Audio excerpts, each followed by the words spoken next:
De acordo com o artigo 141 do CTB, cabe ao CONTRAN, o Conselho Nacional de Trânsito, regulamentar o processo para a obtenção da sua primeira habilitação. Atualmente, a norma que trata do tema é a Resolução número 789 de 2020 do Conselho Nacional de Trânsito. É lá que nós temos informações sobre o processo de primeira habilitação. E é justamente com base nessa norma e também com algumas informações constantes no próprio CTB, eu vou explicar para vocês resumidamente como é que funciona o processo de habilitação. Eu não vou trazer informações como, por exemplo, o valor, custo, porque isso varia de um estado para o outro, ou detalhes ali de procedimentos, que também vão variar de um estado para o outro. Nesses casos é interessante que você consulte o próprio CFC, que você está tirando a habilitação, que você pretende tirar a primeira habilitação, ou mesmo o DETRAN, que certamente vai poder te passar essas informações de maneira mais específica. Primeiro você precisa saber que, para se habilitar, você precisa cumprir alguns requisitos, né?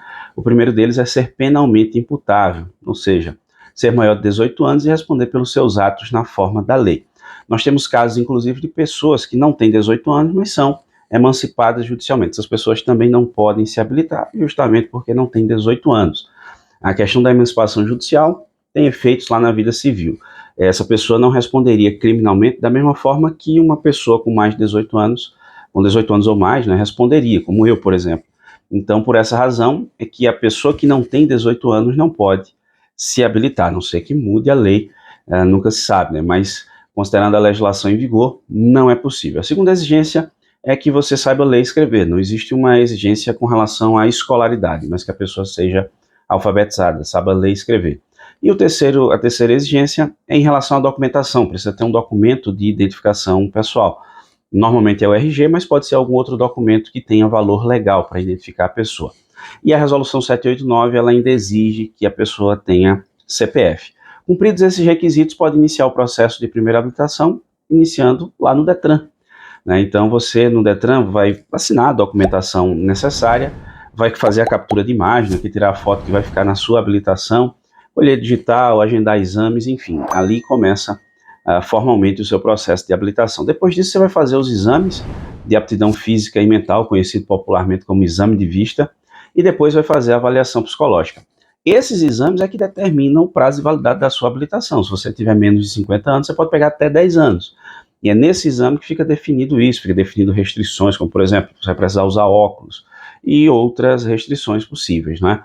Então é lá que se define isso aí. Passado por esses exames, você vai até o CFC, o Centro de Formação de Condutores, que nós chamamos popularmente de autoescola, e chegando lá na autoescola você vai se matricular para iniciar as aulas teóricas do curso de primeira habilitação. São 45 horas teóricas, 45 horas aulas teóricas, sendo 18 de legislação, 16 de direção defensiva, 4 de noções de primeiros socorros, 4 de meio ambiente e cidadania e 3 horas aulas de mecânica básica. Passou por isso aí, você vai agendar o seu exame teórico. Tem estado, na maioria deles, que são 30 questões, mas tem alguns estados que são 40 questões na avaliação teórica, e você precisa acertar 70% para ser aprovado. Se for numa prova de 30 questões, 21 acertos você é aprovado. Se for numa prova de 40, você é aprovado com 28 acertos. Depois disso, vai ser expedida para você a LADV, a licença para aprendizagem de direção veicular, que é o documento que autoriza que você que não tem habilitação possa dirigir veículo na via pública. Mas claro, vai ser o veículo da autoescola, acompanhado por instrutor. Tem gente que até, mas eu não poderia usar esse LADV do meu carro, já vou mostrando aqui que eu estou me habilitando. É infração por dirigir sem possuir habilitação. Por sinal, se você cometer essa infração durante o processo, você pode ter a LADV suspensa por 6 meses. É uma consequência, tá bom? E aí você vai fazer as aulas práticas, né? 20 horas de carro, 20 horas de moto, e segue. Concluiu as aulas práticas, você vai ser agendado o seu exame prático. Lá no exame prático, se você for aprovado, você finalmente recebe a sua permissão para dirigir, a famosa PPD, que tem validade de 12 meses, e enquanto você estiver com ela, você não pode cometer nenhuma infração de natureza grave, gravíssima, ou ser reincidente em infrações médias nesse período, sob pena de você perder sua permissão e ter que reiniciar todo o processo do zero. Passou os 12 meses, não cometeu as tais infrações que eu mencionei, você vai solicitar a sua CNH definitiva, e aí, está na paz, está tranquilo. Duas observações finais que eu faço para vocês aqui. A primeira delas é a seguinte, olha, em relação a reteste, imagine que você não tenha sido aprovado no exame teórico ou no exame prático.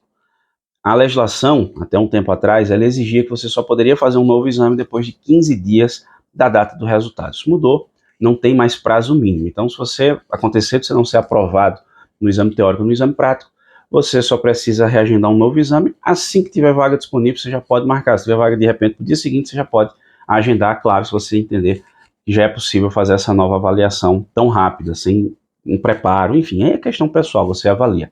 E uma outra observação que eu faço é o tempo de validade desse processo, que são 12 meses. Então, quando você inicia lá no Detran, são 12 meses para você concluir o processo. Se acontecer de você não concluir esse processo no período de 12 meses, o que é que vai acontecer? Você precisa reiniciar o processo e não pode reaproveitar etapas. Nós tínhamos umas normas que permitiam reaproveitamento de etapas, só que elas foram revogadas. Então, se você não conclui, você precisa reiniciar esse processo. Então, iniciou o processo de adaptação, dá aquela intensificada, realmente dá aquela estudada legal, se prepara para que você se habilite o quanto antes e está aí no trânsito, trabalhando, passeando, usando o veículo da forma que você realmente precisa, tá bom?